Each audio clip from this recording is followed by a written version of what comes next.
I could quote the movie Cars. Oh, I definitely proved it in the car. And they challenged me saying, no, you can't do more than that. She has the videos. We're not going to worry about those because I'm going to just entertain you guys for the next 3 minutes, reciting an entire scene with the video muted, so then you guys get to listen to me do all the dialogue. Now, here's the thing. I picked one of the most challenging scenes of dialogue simply because it has almost every main character in it. And it also represents Minnesota because of the one minivan who has the most Midwest accent. And like, she went to Shakopee. So, bear with me because it's literally 2.5, 3 minutes just straight through. I have not recited any of it beforehand. I watched the video once and I was like, we're going with it. So, it's going to be great. You want to cue the video. Is that what I think it is? Customers? Customers, everybody! Customers! Customers! Everyone calm down just for, please come open. In signs are out. Y'all know what to do. Remember your lines, how they rehearse. There we go. I forgot that part. That is so complex. Van, I just don't see any on-ramp anywhere. Minnie, I know exactly where we are. Yeah, we're in the middle of nowhere. Honey, please. Hello. Welcome to Radiator Springs, gateway to Ornament Valley. Something for allegedly hospitality service and friendly hospitality. How can I help you? We're just passing through. Oh, honey, ask for directions for the interstate. Honey, we don't need to ask for directions for the interstate. I have the GPS. Oh, we did this on our trip to Shakopee. We were headed there for the crazy days. Yeah, I forget this part. What you really need is the sweet taste of my homemade organic fuel. I'm sorry, that doesn't agree with my tank. We're just trying to find the interstate. Good to see you, soldier. Come on by Sergeant Surplus Hut for all your government surplus needs. Ooh, honey, surplus. We have too much surplus. And I do have a map at the Cozy Cone Hotel. And if you do stay, we do offer a free Lincoln Continental breakfast. Honey, she's got a map. Don't need the map. I had the GPS. Never need a map again. Thank you. How about some to drink? Stop at Flo's VA Cafe. Finest view on Route 66. No, we just topped off. Luigi's Casa della Tires. Home of the Leaning Tower of Tires. We're just trying to find the interstate. Hey, you need a new paint job, man? Ramon will paint you up right. Hey, anything you want. Like the flame job. Ghost flames. You like pinstriping? Von Dutch style, huh? Ooh, honey, look. Von Dutch. Okay, let's be going. What? A little something to remember us by. Oh, okay. Come back soon. You know where you are. Tell your friends.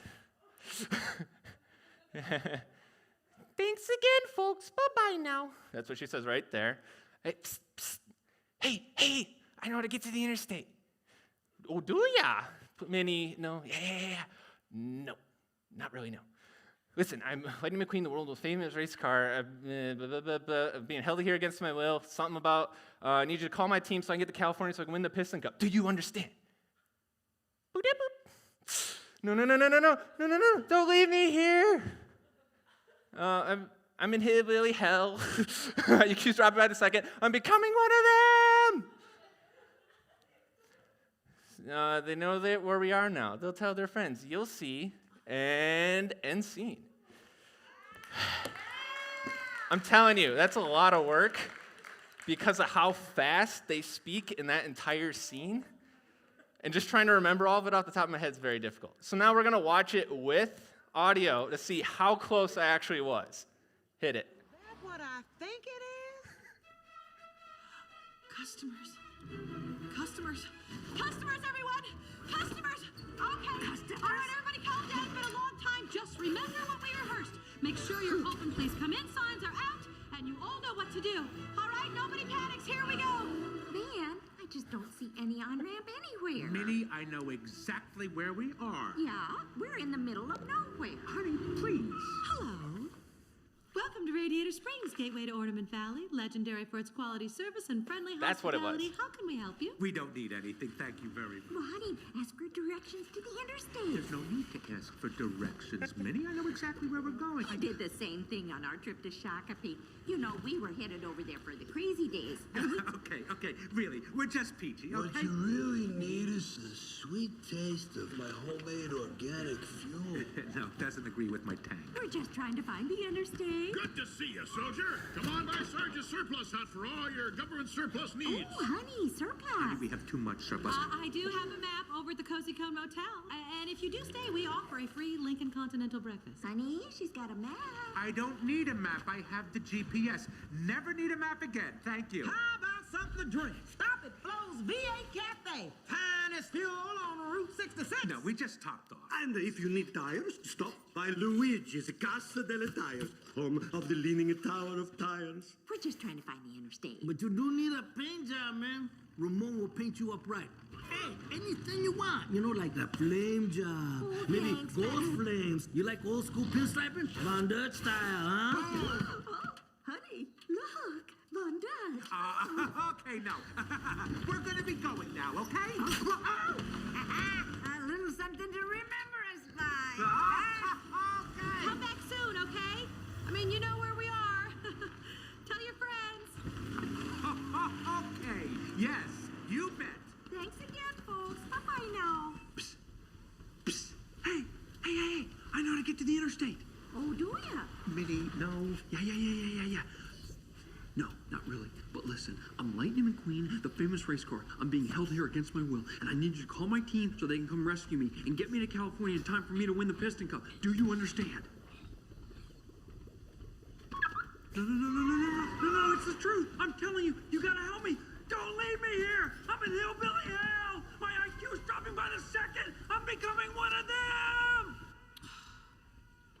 Okay, don't worry. They know where we are now. They're gonna tell their friends. You'll see. I mean, I thought I was pretty close, right? For not practicing beforehand or knowing what any of the words were and doing it off of soul memory is, I think, pretty impressive. But I don't know, what do you guys think? 75% of what I did? Accurate? 80. Woo! Anything higher? We got 85. 85? No? Okay. Shooting my... I don't know, just cheer. Be happy. Woo! All right. All right, so... Do you liked mine better? Is that Oh, yeah, I know. I can do a pretty good Mater impression, as the video that Riley took of me shows. But I'm not going to do that here because it was way too much. But anyway, I'm going to pray real quick, and then we're going to go into the message. Lord, we just thank you for another chance to get to come together, Lord, for youth tonight. We just ask that every student here would be able to just get something out of the message tonight, and Lord, let your words come out of my mouth so it is clear and speaks to everyone in this place. In your name, amen. So I want to ask you guys, how many of you have said something that you immediately regretted? Almost everybody. And if you're not raising your hand, you're either just not raising your hand, nodding your head, or be like, I don't want to draw attention. Because y'all have, let's be honest. So when I was in middle school, there was this time I was in, I think it was science class. And we're working on our assignments, so I'm sitting at a table, and the guy sitting across from me, one of my classmates, he was super annoying because I'm trying to work and concentrate on whatever we were doing, and he's just sitting in his chair doing this.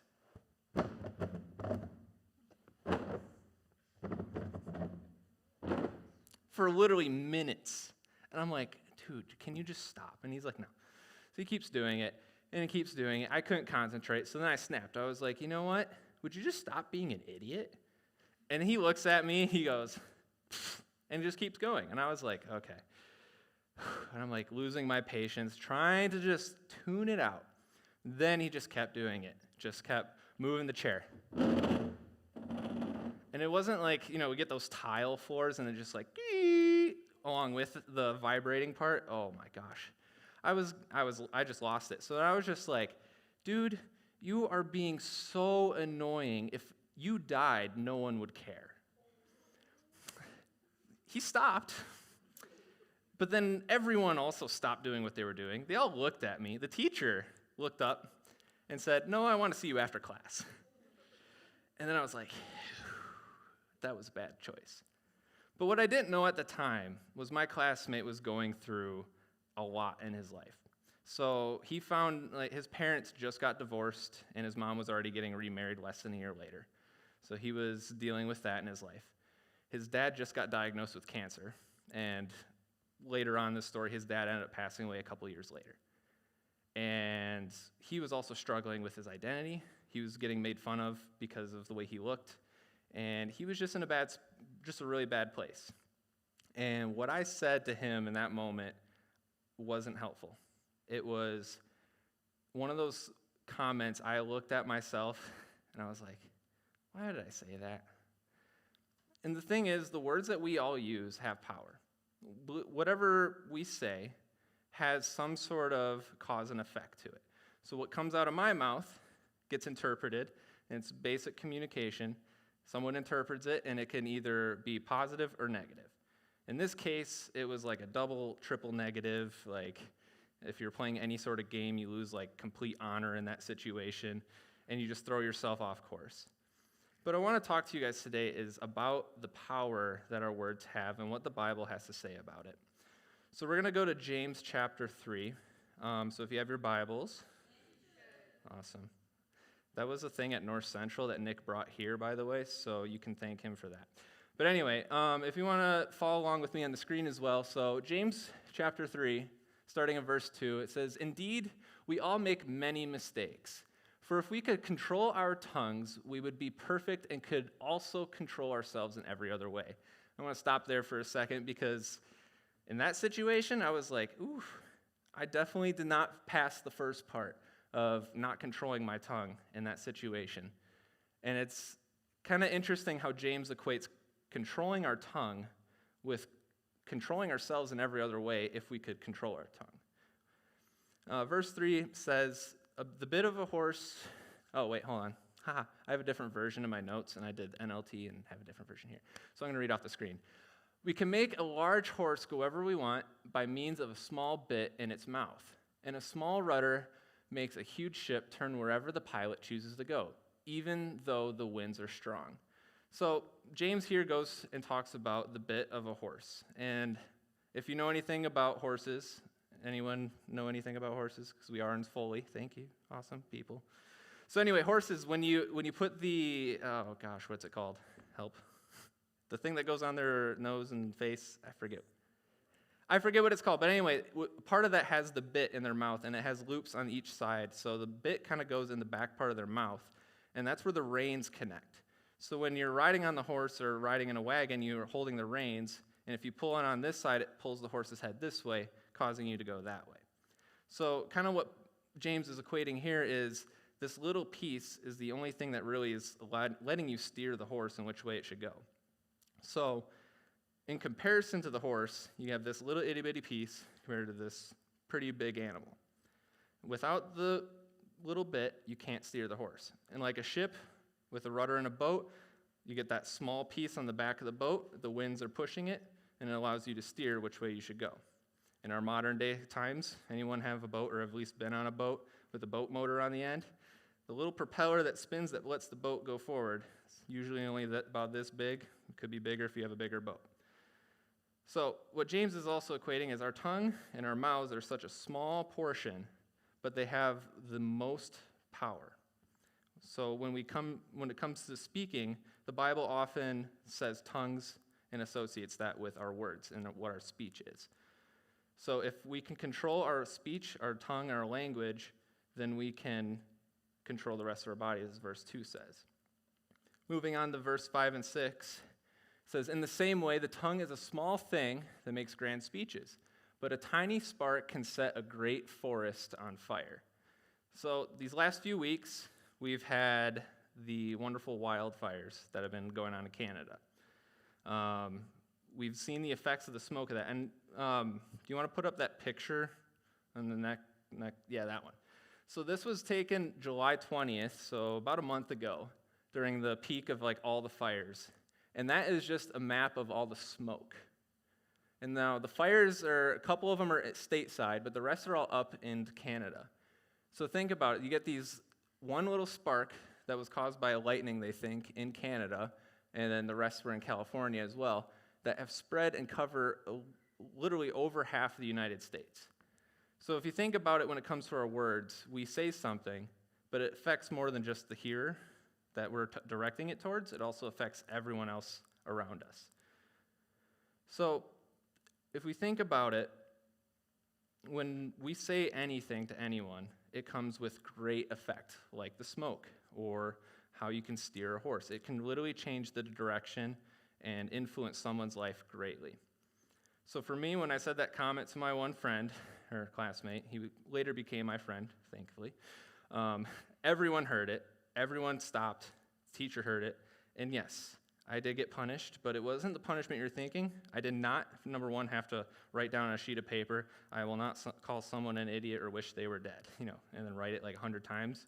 If you've ever been disciplined that way, I have, but not in that situation. But she did do something a little bit more valuable, and I need a volunteer to help me for this part. Oh, there's 2 hands raised. I didn't see the other one. Think of a number 1 through 3. Not you guys. Oh, wait, you want to go up here? You can do another one. Okay, I was thinking of 1, so whoever was closest. All right, you want to come up here? So this is what the teacher did. So in this case, you're going to play me, okay? I'm going to play the teacher. So she gave me a sheet of paper, and she said, look at this piece of paper. Now what I want you to do is I want you to crinkle it up. Okay, now I want you to uncrinkle the paper and give it back to me exactly how I gave it to you.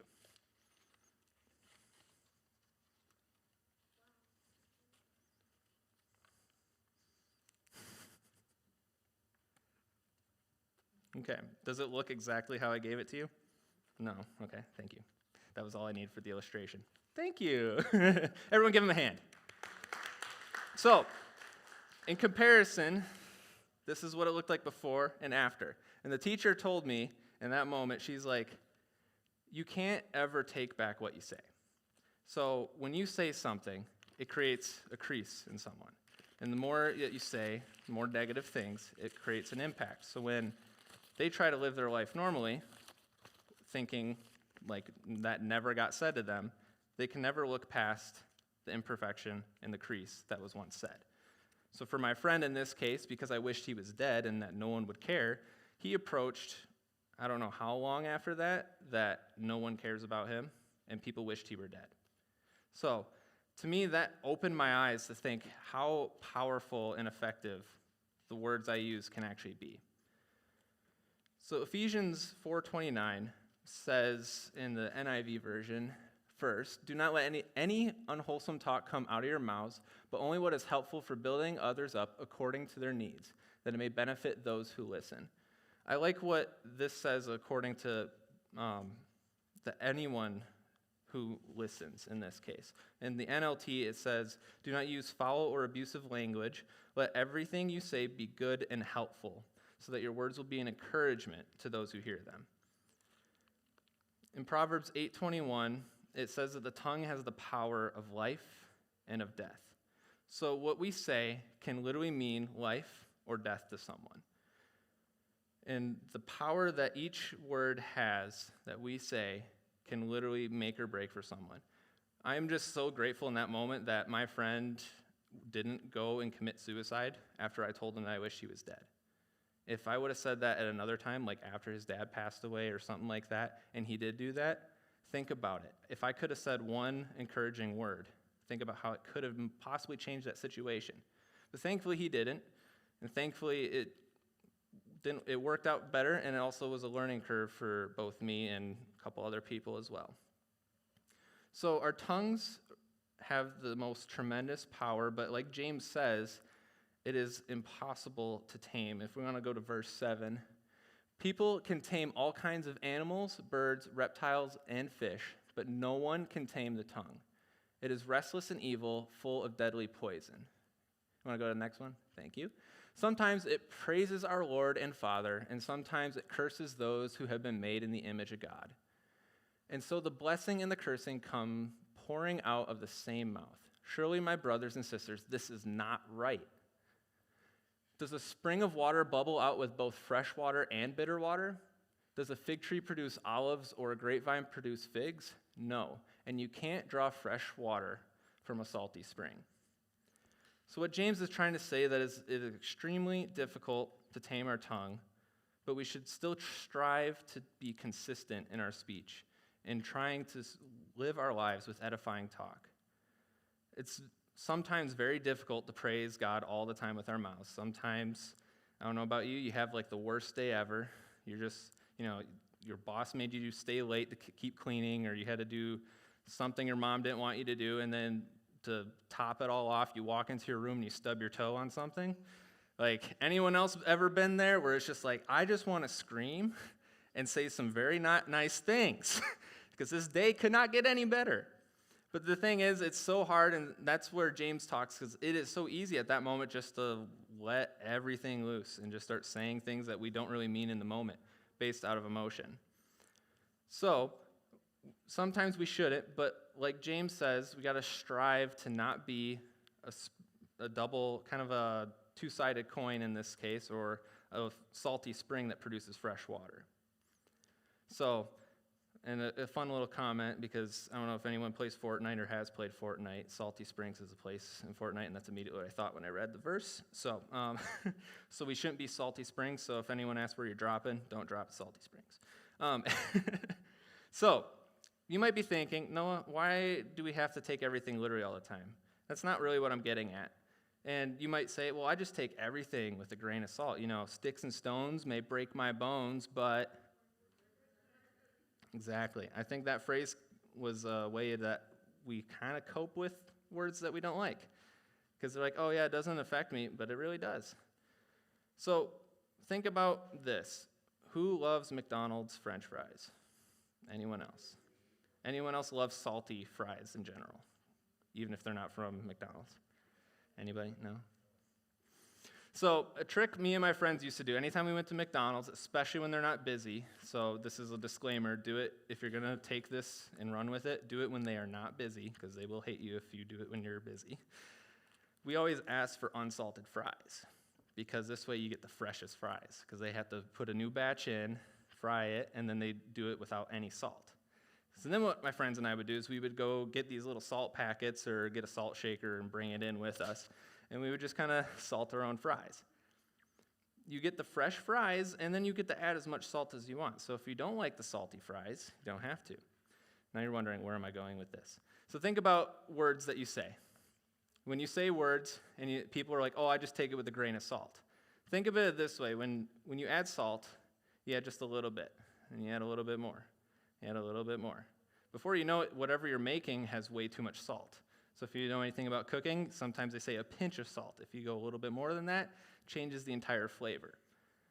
So over time, after you get more and more salt, it no longer becomes that unsalted goodness like French fries or whatever it is like you wanted. So when we use our words like that, eventually people who take it with a grain of salt, they'll keep taking that one grain of salt. But then over time, it's going to keep building up, and building up, and eventually everything that has been said to them that has been hurtful to them, they still carry with them because it was just one grain of salt. And once you add salt to anything, you can't really take it back.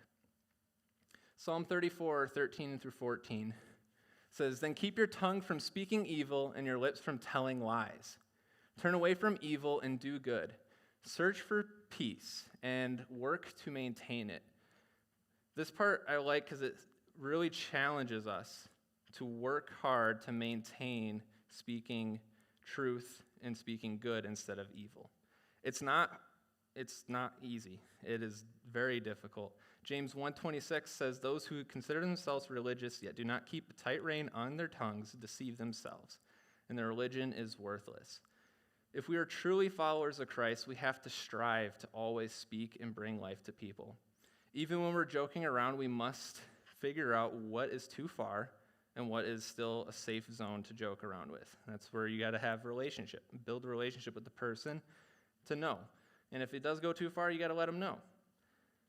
The tongue is always hard to tame, and it takes time and patience and practice. But we're so grateful that we serve a God who is gracious and is willing to forgive us, even when we do let a word slip after we stub our toe after a really rough day, right? So one thing I always have done is ever since that moment, is I always ask myself, does this, what I'm about to say, does this bring life to the person that is going to hear it? And does it bring life to the people around me?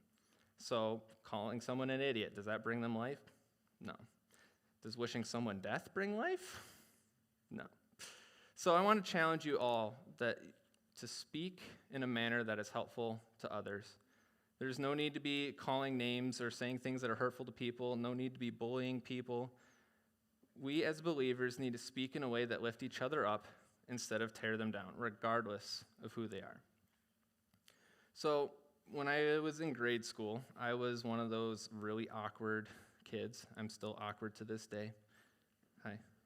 See, just like that. Yeah. Yes. But I got made fun of almost all the time.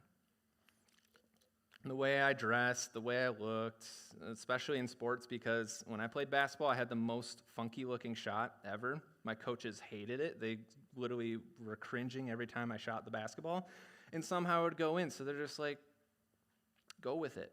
But I got a lot of crap for it. So over the years, I started to believe the lies people told me. One of them especially was, there was a time in 5th grade when I blew up at somebody. I yelled at them. They were on my nerves. I got mad. And when I got mad, everyone else heard it. And everyone else called me the guy with anger issues throughout the rest of school. No joke, until high school. Graduation, someone's like, hey, you still have anger issues? Yeah. So it's one of those things I definitely lived with the rest of my life. And I also went to a school that was small. I had 27 people in my graduating class. And over about 90% of them were there since kindergarten. So they've all known me forever.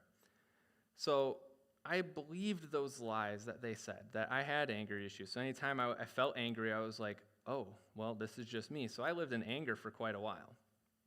But it wasn't until about end of high school when I finally realized that that's not me. That's just what someone else said. So I want to kind of show you guys a fun illustration. And that is why there's a printer up here, if you all were wondering why there's a printer here. So on this sheet of paper, I'm going to write my name. So as you can see, I wrote it in a nice Sharpie, so it is legible, but also permanent, right? So this paper is me. Don't we look alike? No? Okay. So then in pen, I'm going to write things that God says about me. So I'm going to write on here, I'm going to write loved. Let's see, I'm going to write worthy. Child of God. Oh, there's a logo there. Of God. Let's see, what else? I put something in my notes. Ah, yes. A human, yes. So I'll say God's creation. I'll say valuable. You'll see where I'm going in a second. Okay. So, written in pen, relatively permanent, right? It's blue, so it's not black. But it still is something God attributes to me. So in pencil, I'm going to write good things that people have said about me. So I'm going to write handsome, good looking, no. I'm going to put, oh yes, that's what I put on here. Smart, yeah. What else? No, I'm just like really boosting my own ego here, and that's not good. We're going to say athletic. Not anymore, but I was at one point. We'll say a cowboy because I'm wearing cowboy boots. I know. Yeah, all right. So anyway, those are some good things people have said about me. Thank you. I appreciate it. So last thing I'm going to put on here in highlighter are the things that people have said to me that have been hurtful. So I'm going to say ugly. Let's see. Stupid. I'll say idiot. Angry. I'll just put angry because that's better. And we'll say, I'm just going to put death on here because, yeah, someone wished I was dead once. That's great. I think they were joking, but I don't know. So anyway, so as you can see, kind of clustered. And from a close angle, the first thing that pops out to me is obviously my name, because that is the boldest thing. But the second thing I notice is the bright highlighter, because highlighter, when they always tell you to highlight, is meant to draw attention to it. So this is drawing attention to all the bad things, like how I'm ugly, how I'm always angry, I'm stupid, stuff like that. Hurtful words to me. So what we do is this wonderful printer here, it's an HP Envy 4520. I've had it since high school. So what we're going to do is this printer is going to act like it's God. And what we do is when we give those things to God, when we give ourselves to God, we can ask him, like, Lord, who do you see me as? That is the coolest part, by the way. He looks at us and he says what he sees out of us. So while we may see the highlighted nastiness, the hurtful words that people say, God looks at us and sees something completely different, which this is going to take a little bit. So we're just going to stand here and watch. It's a very slow printer. It's the only downside. It's just shaking that entire table. Oh my gosh. But anyway, after we go through the copy machine, and no, this is not a magic trick, before and after, right? So, and we can also say, like with the creasing example, we get creased up, people say things, and it leaves an indent on us. This is a trick to straighten out paper if you've ever lost your homework and got stuck in your backpack. Fun fact. So then when we do it again, I want just one copy, please, not 100. That would have been bad. But anyway, as you see that when we give it to God, he takes away all the bad. He takes away the things that we discredit, the things that people have said about us that have been hurtful, that have been painful to us. But when we look at it, the way God looks at us, he just sees that I am loved. I am a child of God. I am a cowboy. I am God's creation. I'm a wannabe cowboy, just letting you guys know. But even after you crinkle it up, once it gets there, it's almost there. There we go. Even when you crinkle it up and you put it through again, God takes away almost every single crease. A couple of them will still remain, but that's just for us to look at. And those are kind of like the memories that we have of things that people have said, but then we also look at it and say, it used to be all the way across the page, but now it is literally only 3-4 marks out of however many there are in there, right? So tonight I want you guys, we're going to do something similar. We're going to do something a little bit similar, but what I want you guys to do is, in a response to this, maybe you have had words that have been said to you that have been hurtful, things that people have said that you believed for a long time, God has looked at you and not seen any of that. So tonight, what I want you guys to do is think about, we're going to have a leader, if you want to pass around the paper and pens. You're going to get 2 sheets of paper. So the first one, which is number 1 on the left side here, is you're going to write down the negative words that people have said to you. So this can be things that you have believed for a long time. For me, I would probably write in this situation anger issues, or angry, or, stupid, ugly, things that people have said to you that have been hurtful to you. And then on the second sheet of paper, once you wrote that one down, I want you to write down the negative words that you might have said to others. So you could have called someone stupid. You could have called them ugly. You could have called them any other insult known to mankind on that piece of paper. So then what I want you guys to do is we're going to play some music in the background, and then I want you guys just to pray over each of the words that you wrote down on each sheet of paper. So on the first one, pray over the words that have been hurtful to you and ask God to remove them from your life. Ask him to show you. Good, okay. Ask them to show you what he really sees out of you. On the other sheet, I want you to pray over the word that you said to someone else and ask God for forgiveness for it.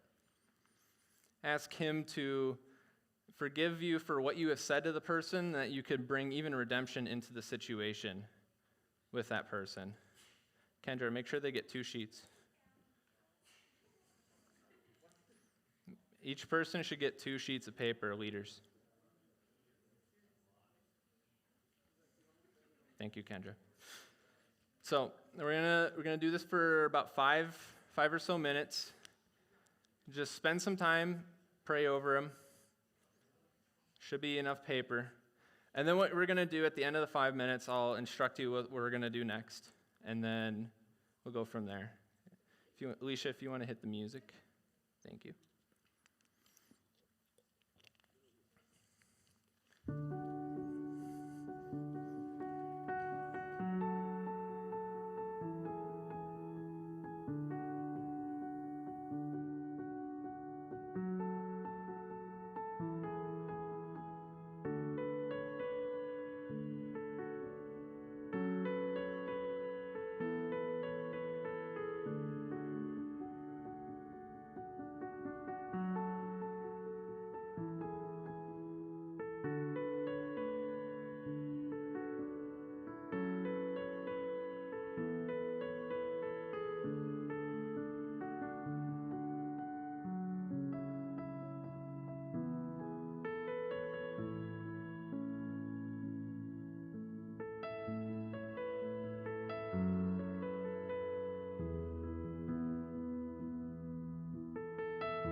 Once you guys have written down your words on each sheet and you pray over them, what I want you guys to do is when you bring them, I want you guys to bring them forward. And right before when you get up to the altar, you can just put it down anywhere along the altar. But before you put it down on the altar, pray over it.